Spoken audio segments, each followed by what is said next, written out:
Again, thank you to those joining us online for the Roundabout Aesthetics Community Meeting for the Wekiva Parkway. We're going to get started in just a minute or two. Okay, Carolyn, we just did our safety briefing, so we are ready on this end if you're ready. We are ready. Okay, well, welcome everybody. Good evening to this Roundabout Aesthetics Community Meeting. I'm going to let Jim Wood, the Florida Department of Transportation, Oviedo Operations Engineer, do some welcoming remarks.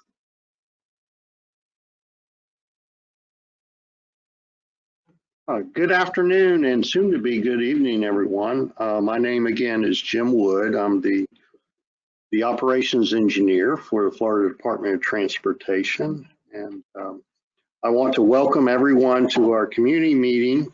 And this meeting is in regards to the aesthetic treatments scheduled to occur in the aftermath of the construction of the Wekiva Parkway within Seminole County. The purpose of this meeting is to engage the public for ideas and thoughts of landscaping and hardscape features as we proceed toward the design and final construction of this important corridor. The department knows the importance of this legacy project for our entire Central Florida area. It has been recognized both statewide and nationally. With that said, let's welcome Ms. Mary Brooks, who will guide us in the details. Ms. Brooks. All right, thank you, Jim. And we do have some other FDOT staff here this evening that we will go ahead and introduce. We've got FDOT Section 6 Project Manager, Rick Valier. Rick's raising his hand there, standing up. Thanks, Rick. FDOT Design Project Manager, Ty Garner is with us also. Thank you, Ty. FDOT Environmental Permit Coordinator, Casey Lyon. Thank you, Casey. We also have Section 6 Consultant Project Manager, Nick Everson with RSNH. Did I miss any DOT staff in the room? I think that's everyone. And Carolyn, you had some DOT staff online as well? Yes, we have Brian Stanger from the DOT online. We also have Jean Jarej and Tony Nelson from Seminole County. And here in person, we have Bill Pandos with Seminole County. Any other county or other officials that wish to be recognized? I think we're good. All right, well, thank you all very much. So Jim mentioned the purpose of the meeting. So first, we're going to provide you with a brief project update, and then we want to share what we've heard in this listening session process and provide a chance for you all to also provide your thoughts and ideas. So there will be a couple of ways that you can provide your input during this meeting and thereafter. So first, some housekeeping to make sure everyone gets the most out of this meeting, regardless of how you choose to attend. So this meeting is being conducted in a hybrid format, which provides multiple ways for the public to receive information about the project and provide your input. It's being conducted in person, as we have folks here at the RTMC. Virtually, we have folks online with GoToWebinar, and then also over the phone. If you dialed in today on a telephone line, this PowerPoint presentation is available on the project webpage at www.wekivaparkway.com. That's WEKIVAPARKWAY.com. So for the online participants, the GoToWebinar control panel should be visible in the upper right corner of your computer screen. If you're joining GoToWebinar on your mobile device, simply tap the screen to display the same options. The blue arrows in both images point to where you will find the question box. You can type a comment or question in the question box and then click send to submit your comment or question to staff. The red arrows in both images show where you can find the Roundabout handout and a comment form. So you can click the handouts icon to see the Roundabout handout, click the comment form to download and fill in your comments.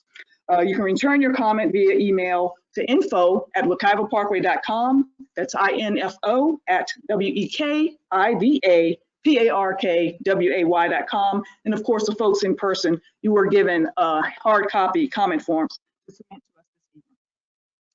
So in case we have any technical issues for the folks online, there are a couple of ways we will try to assist you. You can type the issue into the questions box on the control panel for the GoToWebinar to report it to us. Send an email to info@wekivaparkway.com. That's info@wekivaparkway.com to also report it. Or you can call 904-392-7500. That's 904-392-7500. And we will do our best to help you. So now let's go on with the presentation. So many of you know the Wekiva Parkway was developed with the following overarching goals in mind: completing Central Florida's Beltway, protecting the wildlife and other natural resources surrounding the Wekiva River, which is designated a National Wild and Scenic River and outstanding Florida waterway, and then trying to create that parkway feel, a roadway that's aesthetically pleasing and blends in with natural surroundings. So the agencies have really been committed as part of that to engage in bold aesthetics and landscaping initiatives. So we want to give you a brief update on some of the milestone or major activity you're going to see for the rest of the year on the remaining sections of the parkway. So section 6 extends from State Road 429 east of Camp Challenge Road in Lake County to about Longwood Markham Road in Seminole County. So FDOT this year, we expect to substantially complete the Wekiva River bridges. In the late fall, all the traffic will switch on to the permanent service roads, the new State Road 46, and then crews also will finish the final wildlife crossing bridge. Section 6 is expected to finish in early 2022. So Section 7A stretches from Longwood Markham Road to Orange Boulevard. For the rest of this year, you'll continue to see the elevated parkway work continue, and then the State Road 46 roundabouts will be completed. So this section we're looking at finishing probably late 2022. Section 7B is the last non-toll road improvement as part of the Wekiva Parkway program, and that extends from Orange Boulevard to just shy of I-4. So last month we shifted traffic onto the newly widened outside lanes to allow work in the median area. So we expect to finish this widening project in early 2022. So we're really getting there, folks. I know a lot of you have seen that Wekiva Parkway schedule for many years, and so we're really getting to the end of that. And then lastly, Section 8 will complete Central Florida's Beltway by making that State Road 429, I-4, and 417 connection. The bridge and interchange work continues. You can see that work. And this last section of the parkway is expected to finish in the spring of 2023. All right, so what's next? Also, overall landscaping schedule. So we wanted to make sure everyone was aware that landscaping will take place as part of separate projects after the major parkway construction is done. So you see the schedules here. We have Section 6. We'll be looking at late spring of 2022 to start that work. Section 7A, late summer of 2023. Section 7B, late summer or fall of 2022 for landscaping. And then Section 8, late 2023 to start the landscaping work. So the department is committed to ensuring the landscaping quality and vitality of the plants that we install. DOT requires the contractors to maintain plants during a 2-year warranty period after that final installation. And then in terms of long-term maintenance, which we heard a lot from many of you in these listening sections, DOT does have asset management contracts that include mowing, litter, and weed control.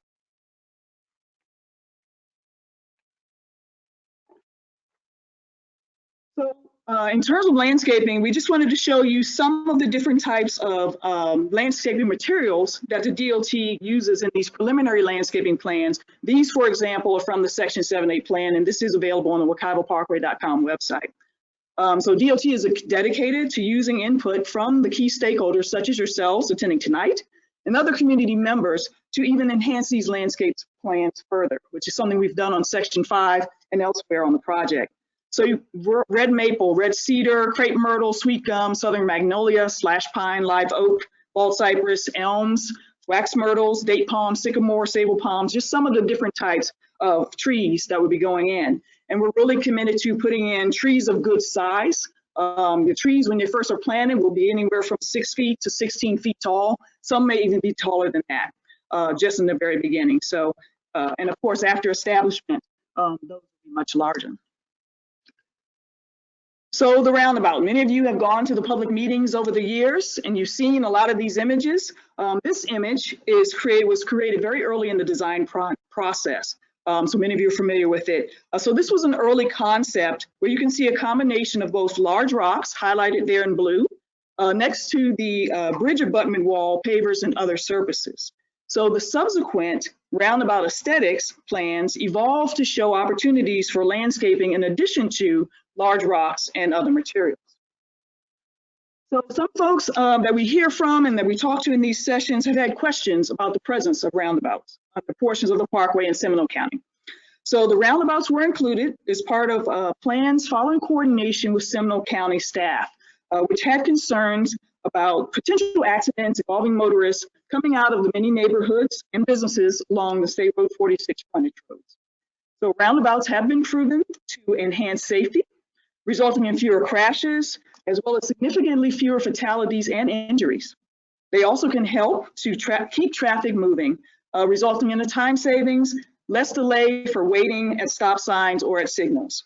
As a result, the state currently has about 20 roundabouts on state highway system and more than 300 roundabouts on local roads. Let's do some facts on the white rocks that we've heard so much about. So we've gotten many questions about the white rocks, which is just one of the components that was in that preliminary roundabout aesthetics concept.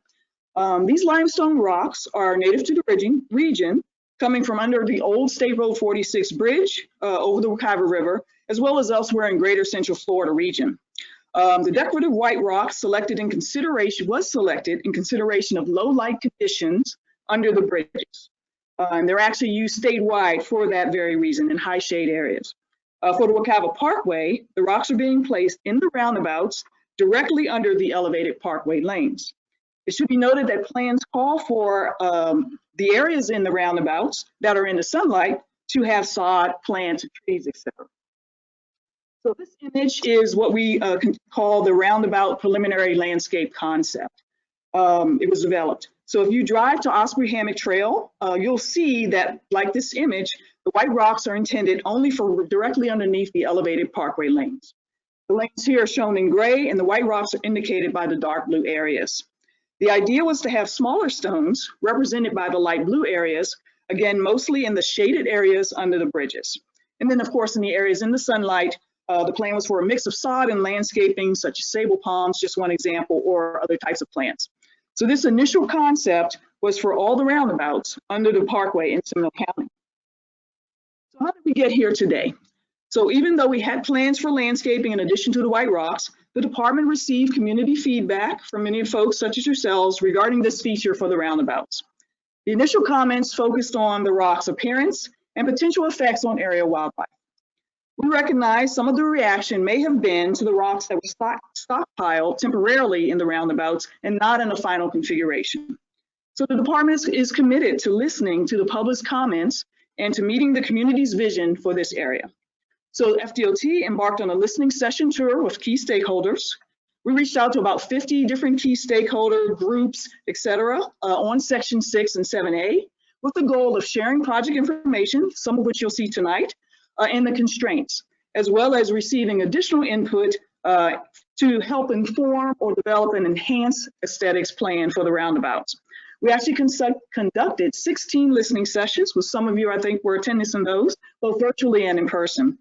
So tonight's community meeting is to share what we heard and to also provide many more folks, the larger community, a chance to weigh in as well. So you can, FDOT and project staff spoke with an array of community partners, including elected officials, state and county agencies, environmental organizations, homeowners associations, and many other interested parties, including some of you. In addition to the 16 listening sessions, the department also received comments via email about the white rocks as part of this community engagement process. So from what we heard from key stakeholders during this process, the comments about the white rocks fell into several categories: visual appearance, wildlife impacts, maintenance, deterrent to mischief or unintended activity, vegetation and plants, and erosion and drainage. While we started this process due to negative perceptions some individuals had about the rocks, we learned there were broader thoughts about not only the disadvantages, but the advantages of the rocks, beyond the initial comments that were made.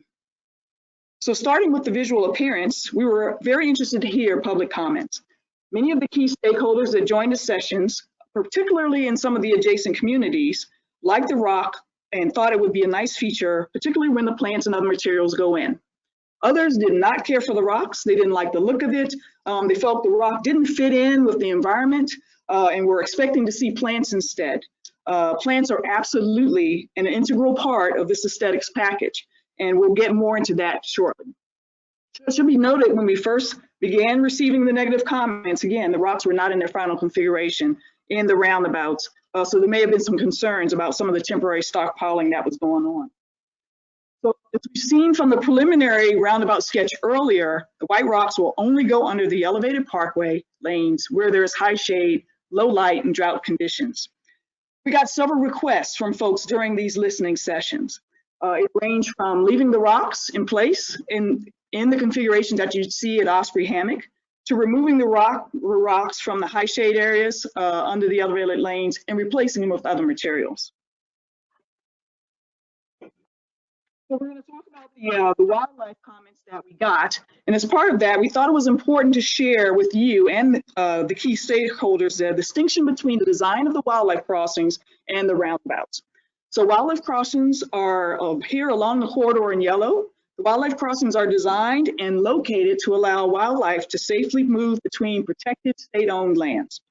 The Wekiva Parkway wildlife crossings are actually providing 100 times the safe passage for wildlife, about 1.5 miles compared to the former 2 wildlife tunnels in the area of Rock Springs Run, which only had about 80 feet of clearance. The roundabouts, which you see in purple, are designed to move vehicles and people, vehicular and pedestrian traffic. We understand that area wildlife may also use these roundabouts to cross underneath the parkway.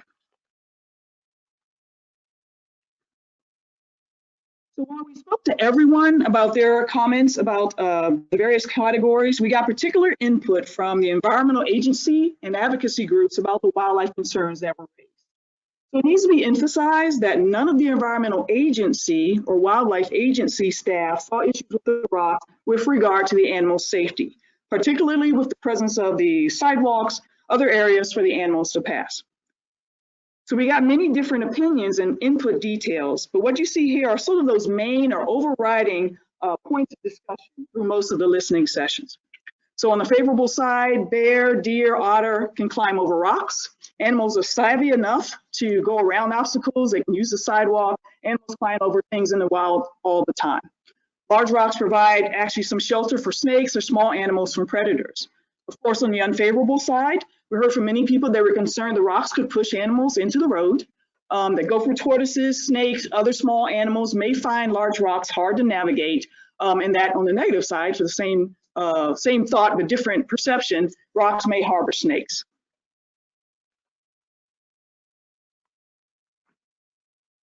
So maintenance was front of mind with everyone we talked to during these sections.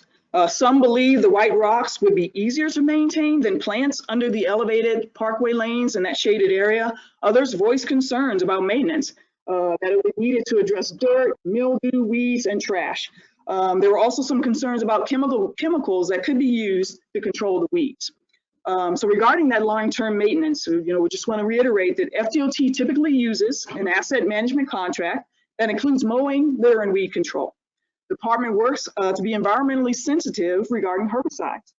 FDOT tracks the use of herbicides by the contractors and monitoring how much is placed annual. The goal is to limit the use of chemicals to the extent reasonable.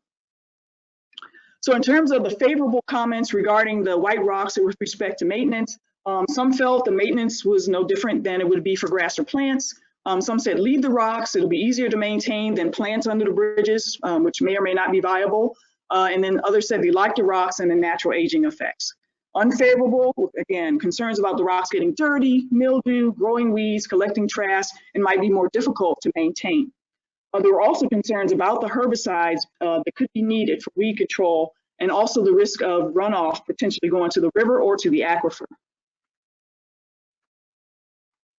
So those in favor of the white rocks, particularly most of the HOA members attending the sessions, we understand there are many more folks out there, but just the folks that we actually talked to, noted that they could help deter some unwanted activity in the roundabouts, such as vagrancy, transients, parking, vehicles hanging out.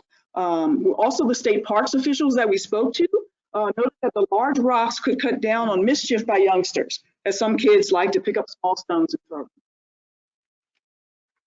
So now it's time to get to the good part, your thoughts on the white rocks.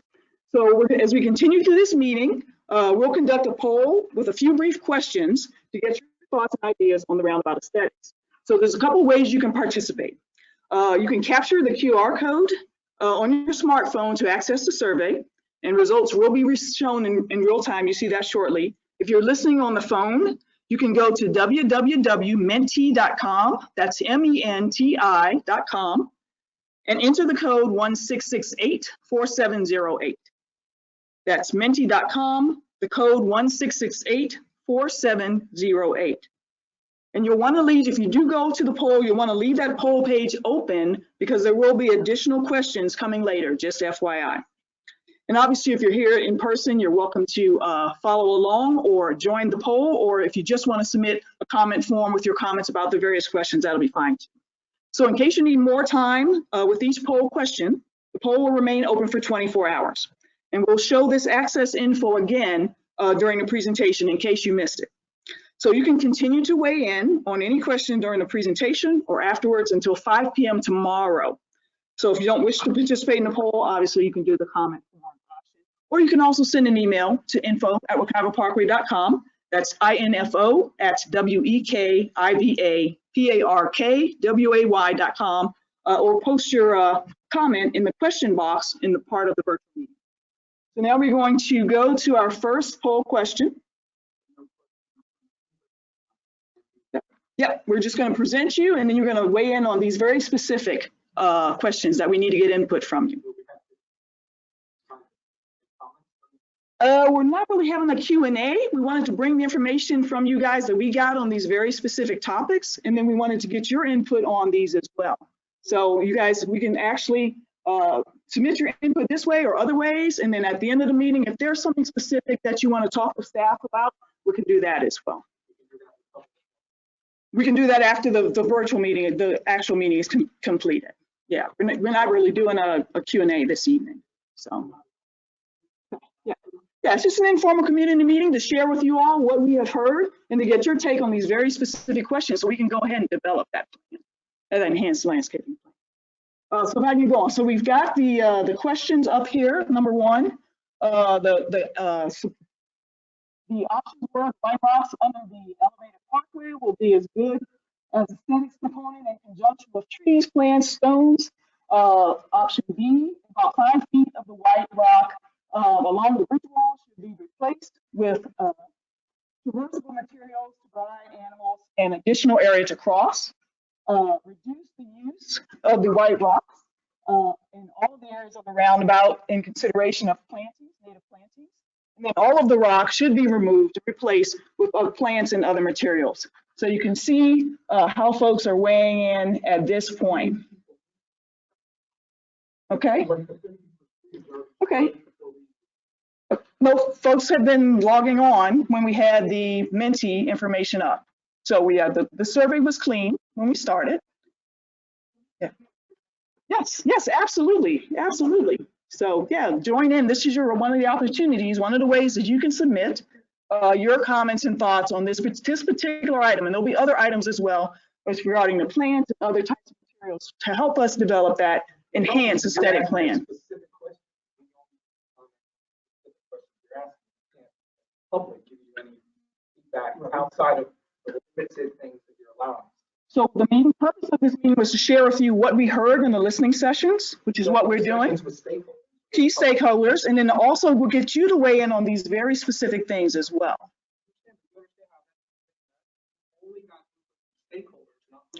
That's why we're here today. But you're saying we're only allowed to comment on the stakeholders' comments.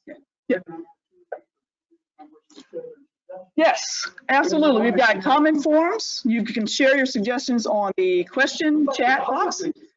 Yeah, it's not a public meeting. It's just an informal meeting where we're sharing some information with you, and we're asking you that this is informal. This is an informal community meeting. It's not a public meeting where it's not a public hearing where there is a formal comment period, etc. So we're here to share information.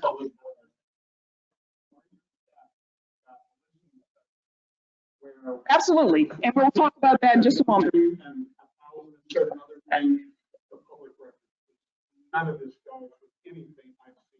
Okay. Okay. So this is based. No, that's why we're here today. We want you to give us. You can comment right here, sir. This question based on stakeholder input. Do you want the rocks removed completely?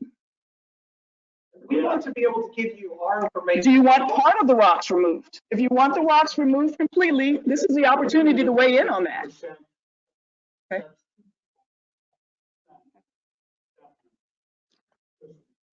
The staff are not participating in the poll. Yeah, staff are not participating in the poll. Yeah. Okay, these are the options that we're providing you all, multiple options to be able to submit. We really need to know, do you want all the rocks removed? Do you want some of the rocks removed? Do you like the rocks? We've heard that from all folks. The poll will be up for 24 hours. So folks are more than welcome to log in, but we do need to move this process along because it's been a couple of months now that we've been doing this. Okay.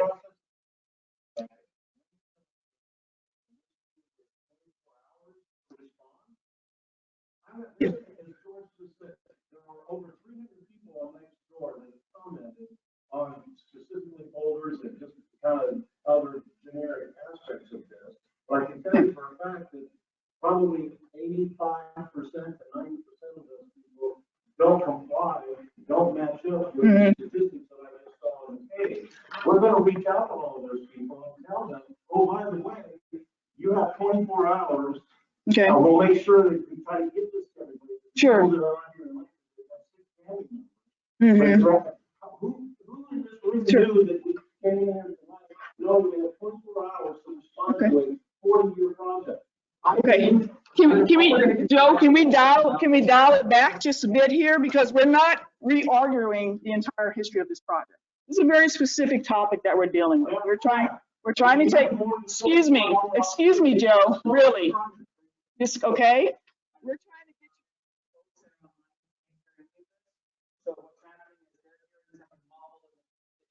you. Yeah, so we really can't, with this format, we cannot have this type of discussion. We're happy to talk with you afterwards. If you like, we can leave the poll open longer. We didn't realize that was not going to be enough time. We can leave it open for a week. That's fine. Is that okay?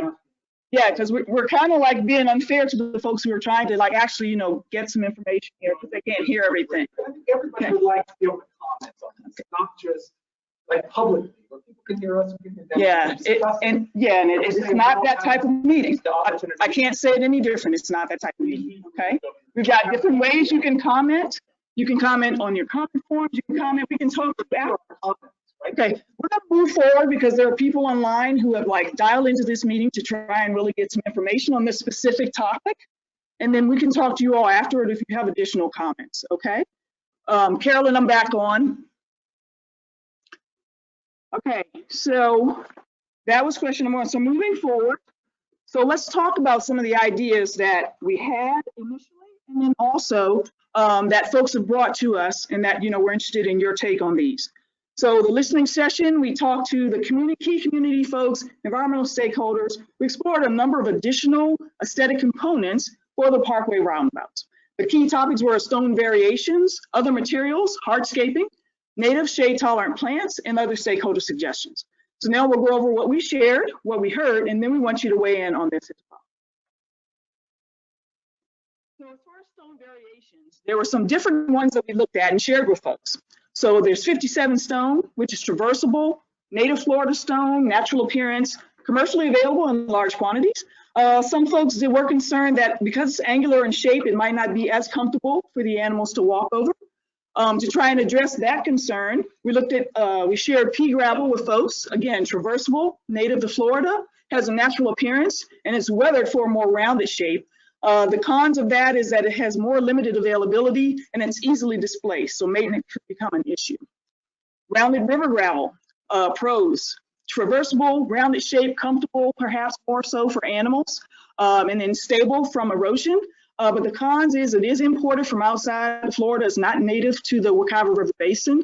The characteristics can vary widely, and it's limited in availability, which typically can affect the price.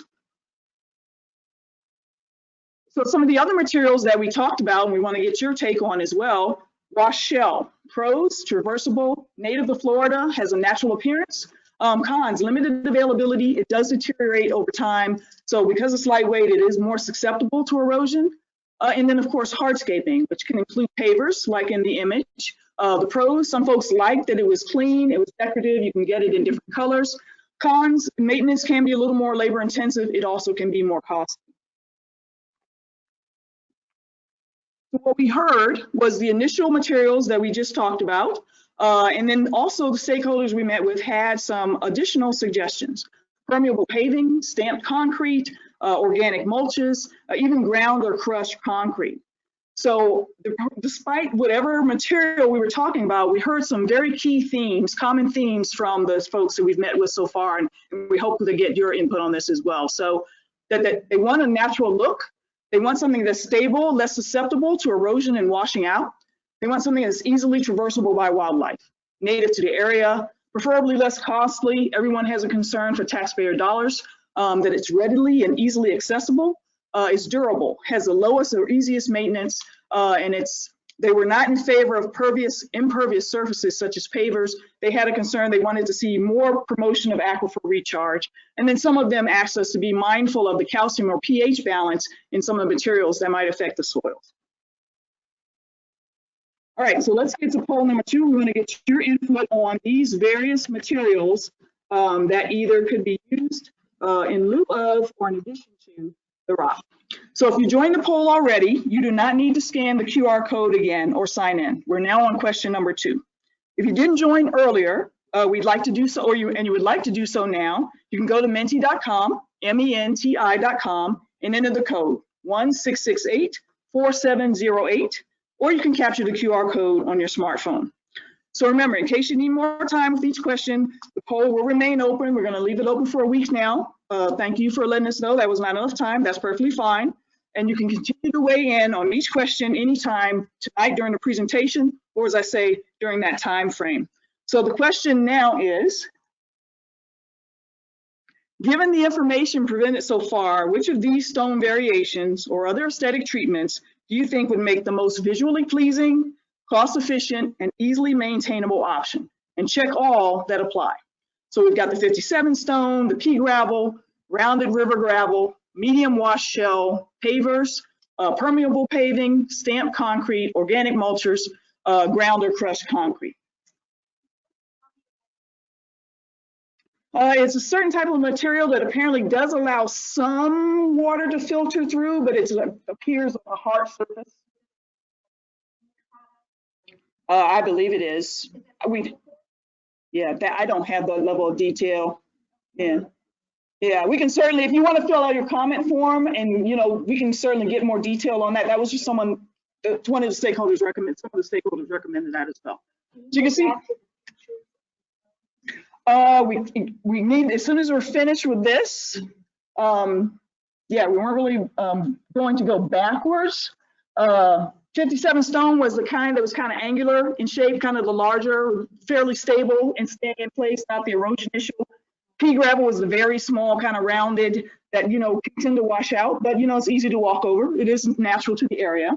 The rounded river grower was that bigger stuff, but it wasn't native to the area, and it's not something that is easily available and could be more costly as well. So the wash shell, again, that was shells obviously, but very lightweight, tend to grinding down, and then also potential erosion issue, and then pavers and some of the other items. Okay.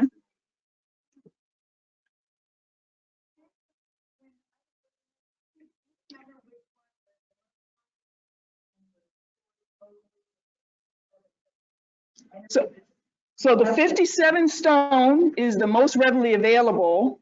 Because of that, it can tend to be less costly than some of the others, and it's also very stable in terms of not washing out like some of the other materials. I think it was like an inch and a half, inch and a half, fairly sizable.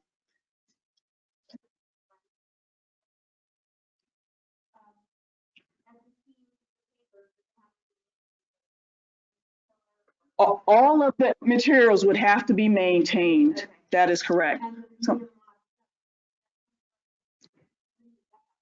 it's not local to, the medium wash shell is not local to the basin. Okay. All right. So are folks still weighing in? Yeah, it looks like some folks are still weighing in. We'll give just another few seconds to move forward.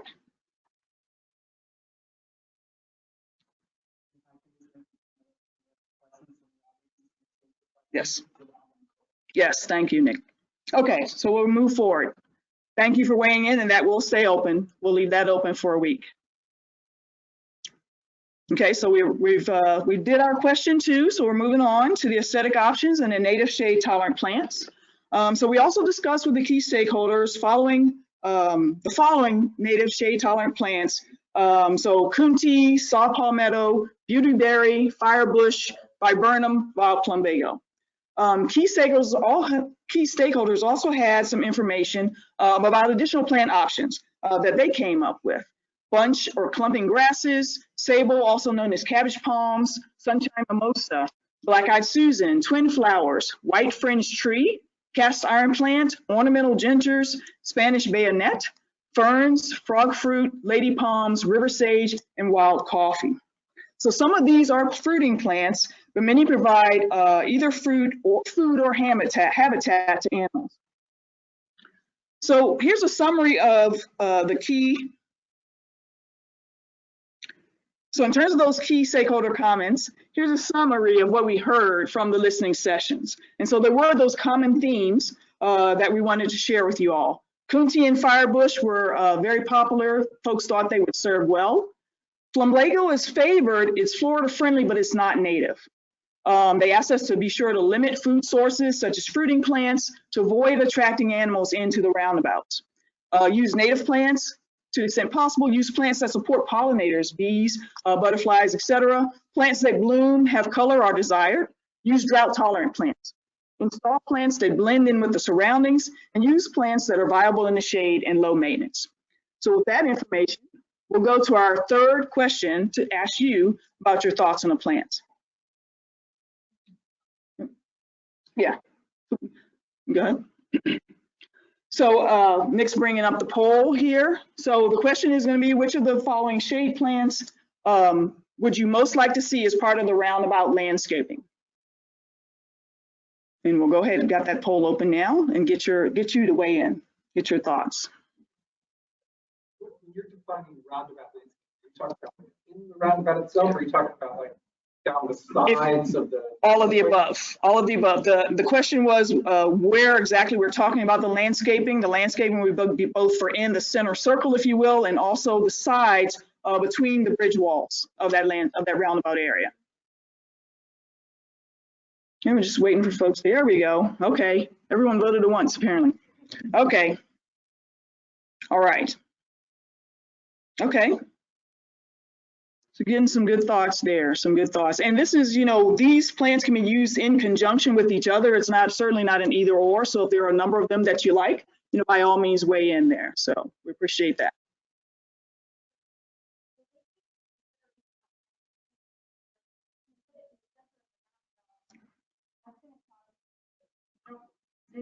So the question is, do we look at the consideration of the height of the roundabout, of the plants in the roundabout? DOT, as part of design, always takes sight distance into consideration to make sure that the drivers as well as pedestrians have clear sight view of traffic. So yes, that's absolutely something that's taken into consideration. Okay. All right, so folks are still weighing in on the various plants. Okay. All right, very good. And you can see the number down there at the bottom right, showing you how many folks are voting. Those folks are still kind of weighing in. Another 30 seconds. Okay, so let's go back to the presentation.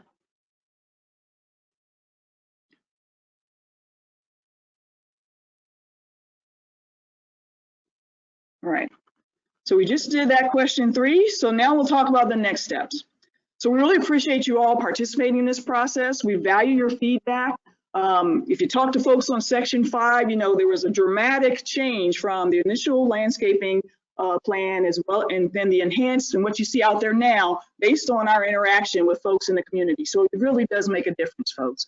So FDOT staff now will compile and analyze the feedback we receive from the community members, community meeting, as well as the sessions. We'll keep the poll open for a week. So we'll also incorporate that information, feedback we get as well. And then we'll work to develop that enhanced landscaping plan based on the various stakeholder input. So we really look forward, we're really trying to work toward a solution that meets the broader community expectations and needs for the Wekiva Parkway roundabouts. So there are lots of ways you can still share additional comments and questions. For those here tonight, obviously, you can speak to project staff after the meeting. You can submit your comment form to us now or send it to us later. If you're participating online, you may submit written comments or questions in the question box on the GoToWebinar panel. Written comments may also be submitted to the project website at www.wekivaparkway.com. WEKIVAPARKWAY.com. And you can also call the communications team at 407-710-5610 to provide verbal comments during normal business hours. That's 407-710-5610. So at this point, I would like Jim Wood to come back up and to close things out for us. And then for the in-person meeting, we will still be here afterwards if there are folks who would like to talk to staff. Jim?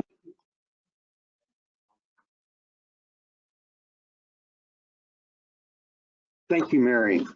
And once again, we really do appreciate everyone has been part of helping us what we believe is to create a vision for these roundabouts and getting the aesthetics hopefully as close as possible so that the long-term aspects of this important parkway will be pleasant for the years to come. Our agency and many others have worked very hard over the years to make this parkway a reality, and we want to make sure we work to finish this one-of-a-kind roadway that is helping to protect one of Florida's most treasured areas. This area is special.